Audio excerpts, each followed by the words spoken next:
ఒక ప్రచండమైన వరద ప్రవాహాన్ని ఎదిరించి ధైర్యంగా నిలబడిన చెట్లు మహావృక్షాలుగా చరిత్రలో పూజింపబడుతున్నాయి.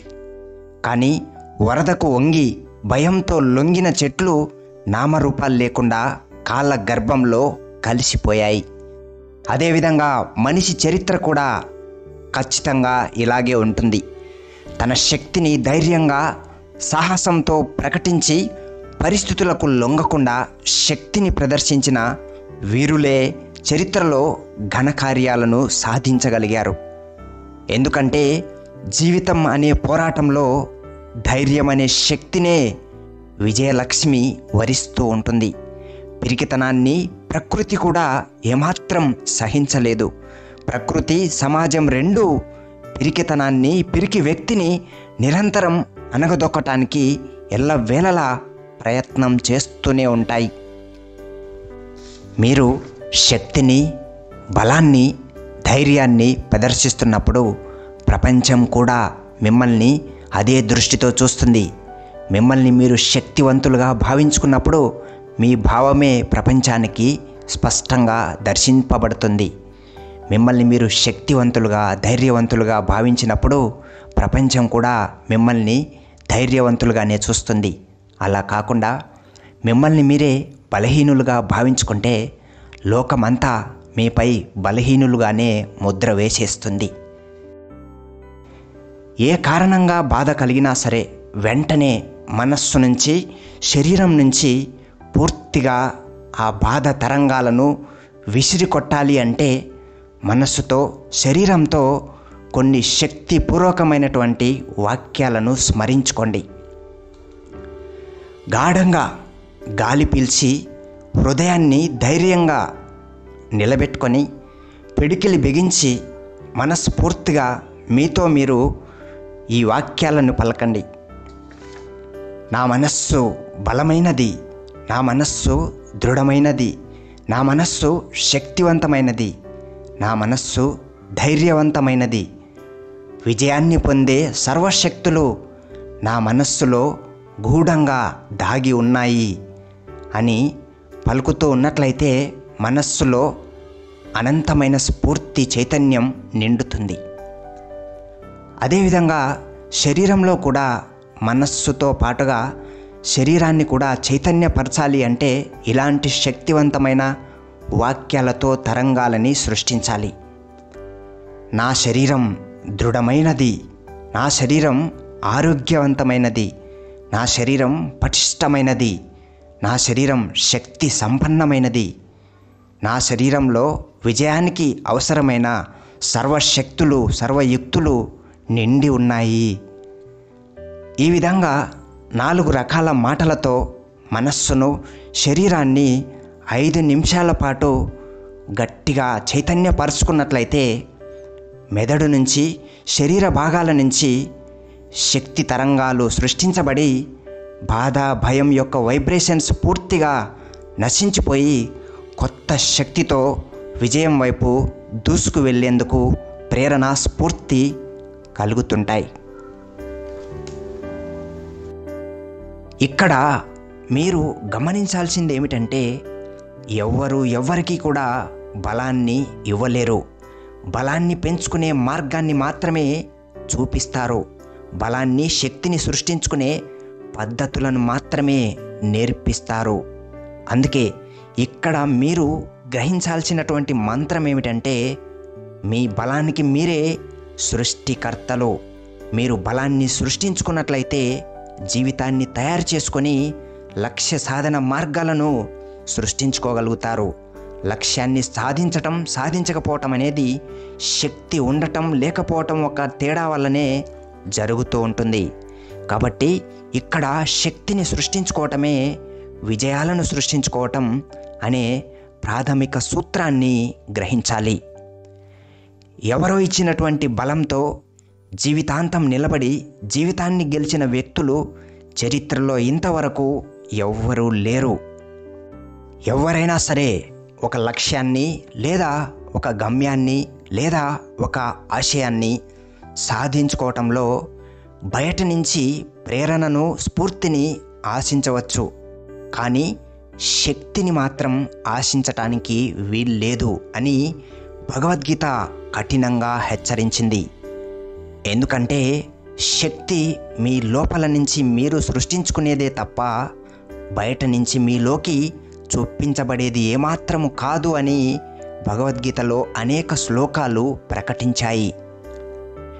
మీరు ప్రేరణను, స్ఫూర్తిని పొందటానికి ఒక గురువు లేదా ఒక గ్రంథం సహాయపడుతుంది. కానీ శక్తిని పొందటానికి మాత్రం మీరు మీ లోపల ఉన్నటువంటి ఆత్మబలాన్ని మాత్రమే ఆధారం చేసుకోవాల్సి వస్తుంది. ఇప్పటి వరకు మీ జీవితంలో మీరు పొందినవి, సాధించుకున్నవి అన్నిటినీ ఒక్కసారి గమనించండి. అవి మీకు సొంతం కావటానికి ఎవరి బలం, ఎవరి శక్తి కారణమవుతుంది? ఒక్కసారి మీరు గనక ఇలా ప్రశ్నించుకుంటే వచ్చే సమాధానం ఖచ్చితంగా ఒక్కటే. అదేమిటంటే మీలో ఉన్న మీ శక్తి మాత్రమే మిమ్మల్ని అవన్నీ సాధించుకునేలా చేసింది. ఎవరో ప్రేరణని, స్ఫూర్తిని అందించినప్పటికీ శక్తిని ప్రదర్శించే తెగింపు మాత్రం మీ లోపల నుంచి బయటకు వచ్చిందే తప్ప బయట నుంచి లోపలికి మీలోకి వచ్చి మీకు సహాయం చేసింది ఏమాత్రం కాదు అని స్పష్టంగా గ్రహించవచ్చు. ఇక్కడ మీరు గట్టిగా నమ్మాల్సినటువంటి మంత్రం ఒక్కటే. మీ ఆత్మబలం అనేది మీరు ఎంత ఎక్కువగా నమ్ముకుంటే అంత ఎక్కువగా మీ లోపల శక్తిని జ్వలింపచేస్తూ ఉంటుంది. మీ ఆత్మశక్తి లేదా మీ ఆత్మబలం అనేది సాక్షాత్తుగా దైవ ప్రసాదితమైన శక్తి కాబట్టి ఆత్మబలాన్ని నమ్మటం అంటే దైవబలాన్ని నమ్మి మీ లోపలికి దైవశక్తిని ఆహ్వానించటమే అవుతుంది.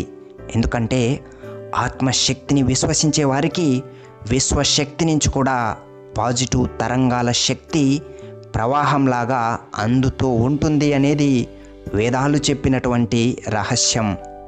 ఈ ఒక్క బలం ఆధారంగానే మీరు ఎదుర్కొనే సుఖ దుఃఖాలు, మీరు పొందే గెలుపు ఓటములు అన్నీ కూడా నిర్ణయించబడతాయి అని గట్టిగా మీరు విశ్వసించాల్సి ఉంటుంది.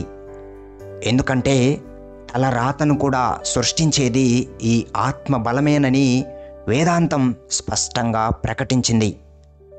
కాబట్టి ఇప్పుడు ఇక్కడ మీరు గట్టిగా ప్రకటించాల్సినటువంటి మంత్రం ఏమిటంటే మీకు మీరే సృష్టికర్తలు, మీ తలరాతకు మీరే బాధ్యులు, మీ సుఖ సంపదలకు మీరే సృష్టికర్తలు అవుతారు అని గట్టిగా నమ్ముకోవాలి. ఇలాంటి నమ్మకం, ఇలాంటి విశ్వాసం ఎంత లోతుగా మీ లోపల నిండుకుంటే అంత త్వరగా మీరు ఆశించినటువంటి జీవితాన్ని ఖచ్చితంగా సృష్టించుకోగలుగుతారు.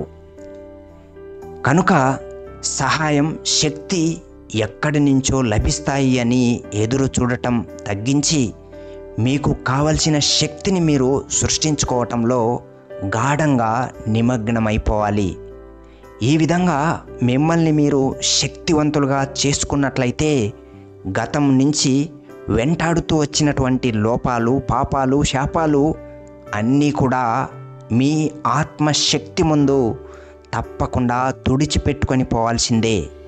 ఇక్కడ మీరు కూడా మీలోని శక్తిని, మీలోని ధైర్యాన్ని ప్రజ్వలింప చేసుకోవాలి అనుకుంటే ఇదే రకమైన ఉపాయాలను పాటించాలి. అంతులేని ధైర్యంతో లక్ష్యం వైపు దూసుకెళ్ళాలి అనుకుంటే మీ యొక్క శక్తిని, చైతన్యాన్ని, విజయాన్ని తలుచుకొని, స్మరించి, ప్రేరేపించుకొని స్ఫూర్తితో ముందుకు నడవగలగాలి. ఇందుకోసం మనస్సును, శరీరాన్ని కూడా శక్తి, చైతన్యంతో నింపుకోవాల్సి ఉంటుంది. ఎందుకంటే మీరు ఎంత ధైర్యంతో ఆలోచనలు చేసినా కూడా మానసికంగా, శారీరకంగా శక్తి తగ్గినట్లయితే ఆ ఆలోచనల్లో ప్రచండమైన శక్తి తరంగాలు జ్వలించలేవు. అందుకే మనస్సుని స్వచ్ఛంగా, శక్తివంతంగా, చైతన్యవంతంగా ఉంచేందుకు ప్రార్థన లేదా ధ్యానం ద్వారా ప్రచండమైన, తేజవంతమైన ఆలోచనల్ని మంత్రశక్తిలాగా స్మరిస్తూ ఉండండి. దీని ద్వారా మనస్సులో శక్తివంతమైన ఆలోచనలు ధైర్యాన్ని, ఉత్సాహాన్ని పెంచగలవు. అలాగే దేహాన్ని శక్తి చైతన్యంతో నింపటానికి బలాన్ని పెంచే ఆహారం తీసుకోవాలి. అలాగే చురుకుదనాన్ని పెంచేందుకు వ్యాయామం చేయాలి. ఈ గనక ఆచరించినట్లయితే తప్పకుండా మానసిక శారీరక శక్తులు నిరంతరం జ్వలిస్తూ ఉంటాయి. శక్తివంతమైన ఆలోచనలు, శక్తివంతమైన ఆహారం, ఇవి రెండు కూడా మీ లోపల అన్ని రకాల బలహీనతలని, రోగాలని, రుగ్మతలని కూడా దూరంగా విసిరికొట్టేంత శక్తిని కలిగిస్తాయి. ఏదో పొరపాటు జరిగిపోతుందని, వైఫల్యం ఎదురవుతుందని, విమర్శలు వెంటాడుతాయని బెదిరిపోకండి. సంపూర్ణమైన శక్తిని ప్రయోగించి మీలో ఉన్న మొత్తం జ్ఞానాన్ని, మీలో దాగి ఉన్న అపారమైన నైపుణ్యాన్ని సంపూర్ణంగా సమర్థతతో ప్రదర్శించాలి అని బలమైన కాంక్షని మీ మనస్సులో, మీ శరీరంలో, మీ నరనరాన నింపుకున్నట్లయితే మీరు అప్పటికప్పుడే ఒక శక్తి చైతన్య స్వరూపులుగా మారిపోతారు. మీలోని శక్తిని సంపూర్ణంగా ప్రదర్శించాలనే కాంక్ష పెరిగినప్పుడు అన్ని రకాల భయాలు, బాధలు కొట్టుకొని పోయి ధైర్యం అనే శక్తితో జీవితాన్ని విజయ పదంలో ముందుకు నడిపించగలుగుతారు.